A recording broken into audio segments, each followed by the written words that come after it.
D'où venons-nous? C'est une question fondamentale, non? Pour tenter d'y répondre, on va faire un saut dans le passé. Un très, très grand saut de plusieurs millions d'années pour un voyage aux origines même de notre humanité. Et au cœur de ce voyage, il y a une interrogation qui a obsédé les scientifiques pendant plus d'un siècle. En cherchant la réponse, on ne fait pas que regarder des fossiles, non, on découvre en fait le tout premier chapitre de notre propre histoire. Alors, comment fait-on pour trouver cette fameuse réponse? Eh bien, c'est un peu comme une enquête. Il y a deux types de preuves à suivre. La première, ce sont les indices matériels, les fossiles, enfouis dans la Terre. La seconde, elle est à l'intérieur de nous tous. C'est notre code génétique, notre ADN. Allez, c'est parti. Première étape de notre enquête, l'Afrique. Toutes les preuves, ou presque, pointent vers ce continent. Voyons ça d'un peu plus près. Et ce qui est fou, c'est que bien avant qu'on ait des preuves tangibles, des fossiles, de l'ADN, quelqu'un l'avait déjà deviné. C'était Charles Darwin en 1871. Rien qu'en observant la nature, il a eu cette intuition géniale que nos plus lointains ancêtres devaient venir d'Afrique. Une intuition géniale et qui s'est révélée absolument correcte.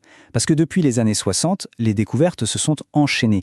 Plus de 190 fossiles d'hominidés, c'est-à-dire de nos très anciens parents, ont été trouvés un peu partout en Afrique. C'est la preuve par l'os, en quelque sorte. Mais les os ne sont qu'une partie de l'histoire. La preuve la plus puissante, peut-être, c'est notre ADN. Et là, le constat est sans appel. Les populations africaines ont la plus grande diversité génétique du monde. C'est logique en fait. Imaginez une population qui reste au même endroit très très longtemps. Elle a plus de temps pour que de petites variations génétiques apparaissent et s'accumulent. C'est exactement ce qu'on observe en Afrique. Voilà, donc le principe clé à retenir, plus une population est ancienne, plus elle est génétiquement diverse. Et ça vient appuyer très solidement ce qu'on appelle la théorie Out of Africa. L'idée, c'est que l'humanité moderne est née en Afrique et que c'est de là que de petits groupes sont partis bien plus tard pour peupler le reste de la planète. Bon, maintenant qu'on a posé les bases sur nos origines, on peut ouvrir le premier grand livre de l'aventure humaine. Et ce premier chapitre, il est immense. C'est une période entièrement définie par un seul matériau, la pierre. Pour s'y retrouver dans cette période immense, les historiens du 19e siècle ont une idée assez simple mais brillante. Ils ont classé la préhistoire en fonction du matériau principal utilisé pour les outils. Ça nous donne une sorte de carte, une feuille de route très claire. Âge de la pierre, âge du bronze et âge du fer. Alors l'âge de la pierre, on le commence avec le paléolithique, l'ancienne pierre. Et là, il faut bien se rendre compte des échelles de temps. C'est vertigineux.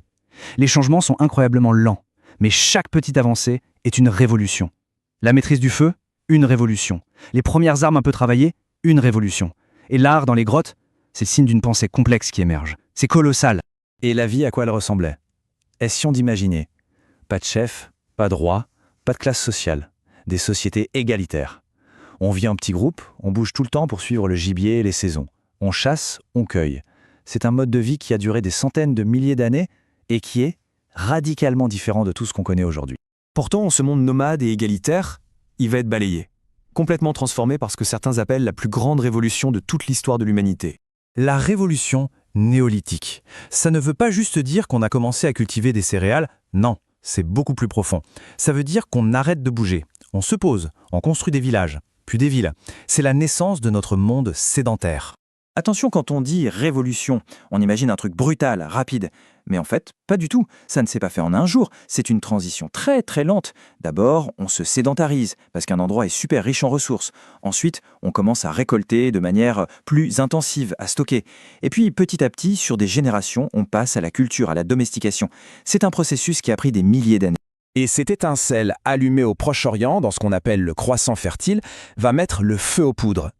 L'agriculture va se diffuser partout sur la planète et changer pour toujours notre rapport au monde et notre destin.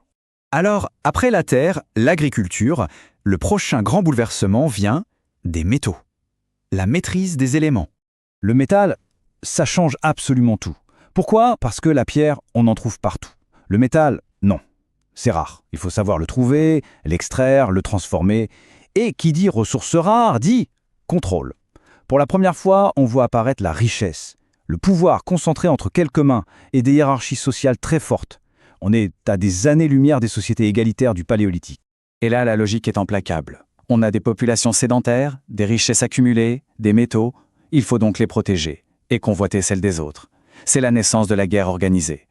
Les fortifications apparaissent, c'est le début d'une course à l'armement qui, d'une certaine manière, continue encore aujourd'hui. Et dans l'âge des métaux, il y a deux temps. D'abord le bronze. C'est un alliage, c'est compliqué à faire, les ressources sont rares, bref, c'est un métal pour l'élite, pour les armes, les objets de luxe. Et puis arrive le fer. Le fer, il y en a beaucoup plus. C'est plus difficile à travailler, ça demande des fours plus chauds, mais c'est plus démocratique. Tout le monde peut avoir des outils en fer, des armes en fer, et ça, c'est une deuxième révolution technologique.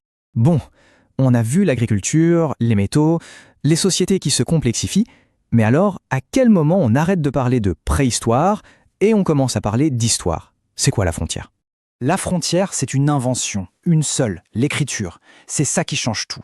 Parce que l'écriture, ce n'est pas juste un moyen de communication. C'est la mémoire externe de l'humanité. C'est ce qui permet de stocker les lois, les savoirs, les histoires et de les transmettre intactes. C'est l'outil qui va permettre de construire des empires. Et d'ailleurs, pour les spécialistes, il y a une petite subtilité. La préhistoire, c'est quand un peuple n'a aucune source écrite, on n'a que l'archéologie. La protohistoire, c'est une période un peu entre les deux. C'est quand un peuple ne sait pas écrire, mais que ses voisins, eux, savent écrire et parlent de lui. L'exemple classique, ce sont les Gaulois décrits par les Romains. Et ce qui est super important de comprendre, c'est que ce passage à l'histoire ne s'est pas fait en même temps pour tout le monde. Loin de là. L'écriture apparaît en Mésopotamie vers 3000 avant notre ère. Mais en Gaule, c'est seulement 50 ans avant notre ère. Et dans certaines parties du monde, c'est bien plus tard. L'humanité est entrée dans l'histoire en ordre dispersé. Tout ce parcours, de la pierre taillée au fer, montre une chose. Chaque fois que l'humanité maîtrise un nouveau matériau, elle se transforme elle-même, de fond en comble. La pierre, le bronze, le fer. Au XXe siècle, ça a été le silicium, celui de nos ordinateurs. La question qu'on peut se poser, c'est quel sera le matériau qui définira notre futur ?